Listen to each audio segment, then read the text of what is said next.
नमस्कार प्रिय विद्यार्थियों, आज हम बीए पार्ट प्रथम लोक प्रशासन में लोक कल्याणकारी राज्य की अवधारणा बिंदु पर चर्चा करेंगे।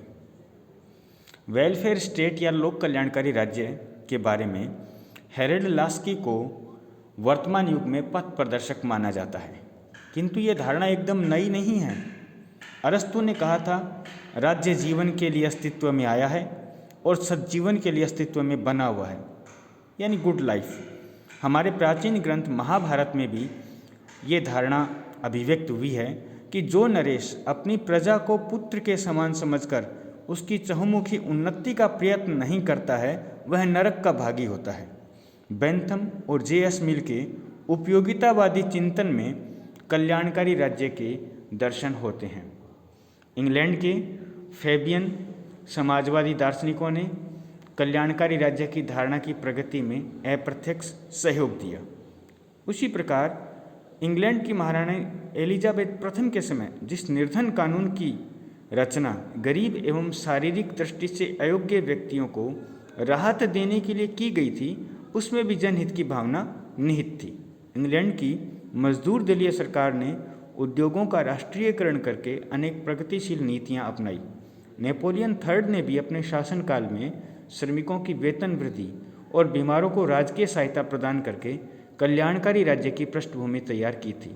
बिस्मार्क जैसे शासक ने भी बीमारी, दुर्घटना, वृद्धावस्था और शारीरिक अयोग्यता संबंधी कई प्रकार की राज्य सुविधाएं प्रदान करके जन कल्याणकारी राज्य के विकास में सहयोग दिया।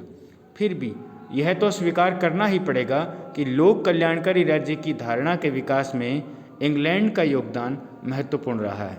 जैसे कि होब्समैन लिखते हैं, यह ब्रिटेन की राजनीतिक प्रतिभा का फल है जो धीरे धीरे एक वृक्ष के रूप में बढ़कर तैयार हो गया, जिसका रोपण 450 वर्ष पूर्व किया गया था।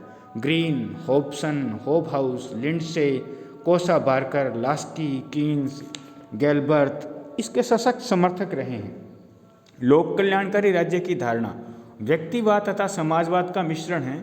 कुछ विद्वान इसे व्यक्तिवाद, प्रजातंत्र और समाजवाद के मिश्रण के परिणाम स्वरूप विकसित सिद्धांत मानते हैं। यह व्यक्तिवाद की भांति व्यक्ति की स्वतंत्रता का अपहरण नहीं करता और समाजवाद की भांति अधिक से अधिक कार्यों का संपादन करता है। कल्याणकारी राज्य की धारणा के पीछे यही ध्येय है कि व्यक्ति को सुखी और समृद्ध बनाया जाए और इसके लिए राज्य द्वारा आवश्यक सेवा कार्यों का संपादन किया जाए। इस धारणा के अभ्युदय के कारण कल्याणकारी राज्य की धारणा वर्तमान परिस्थितियों की उपज है। इसे आधुनिक औद्योगिकीकरण की देन भी कहा जा सकता है। इसके उदय के प्रमुख कारण क्या थे? पहला कारण था व्यक्तिवाद के विरुद्ध प्रतिक्रिया। कल्याणकारी राज्य का आदर्श व्यक्तिवाद के विरुद्ध प्रतिक्रिया है। 19वीं शताब्दी में यूरोप के अनेक देशों में इसी सिद्धांत का बोलबाला था। इस सिद्धांत के अनुसार राज्य के कार्यक्षेत्र को सीमित कर दिया गया और राज्य ने ऐसी नीति अपना ली जिससे औद्योगिक क्रांतिक युग में मजदूरों की दशा शोचनीय हो गई। कारखाना के पूंजीपति मालिक उनसे से अधिक काम लेते और कम से कम वेतन देते थे। राज्य पूंजीपतियों और मजदूरों के इन संबंधों में दखलंदाजी नहीं करता था। धीरे धीरे ऐसी व्यक्तिवादी विचारधारा के विरुद्ध प्रतिक्रिया हुई। यह महसूस किया गया कि मजदूरों की दशा सुधारने के लिए अहस्तक्षेप नीति का परित्याग करके राज्य को सक्रिय हस्तक्षेप करना चाहिए। सर्वप्रथम इंग्लैंड में मजदूरों की भलाई के लिए राज्य ने कुछ कानून बनाए और यहीं से राज्य की कल्याणकारी अवधारणा का सूत्रपात हुआ। दूसरी बात, मार्क्सवादी साम्यवाद का भय भी इसकी उत्पत्ति का एक कारण है। कार्ल मार्क्स और एंजेल्स ने 1848 में कम्युनिस्ट मैनिफेस्टो यानी साम्यवादी घोषणा पत्र प्रकाशित किया। 1917 में लेनिन के नेतृत्व में सोवियत संघ में साम्यवादी क्रांति हुई और मार्क्स की विचारधारा को ठोस आधार प्राप्त हुआ। साम्यवादी विचारधारा से पाश्चात्य पूंजीपति देश भयभीत हो गए और महसूस करने लगे कि यदि पाश्चात्य पूंजीवादी लोकतांत्रिक व्यवस्था में आमूलचूल परिवर्तन नहीं किया गया तो साम्यवाद के बढ़ते हुए प्रभाव को रोकना असंभव होगा।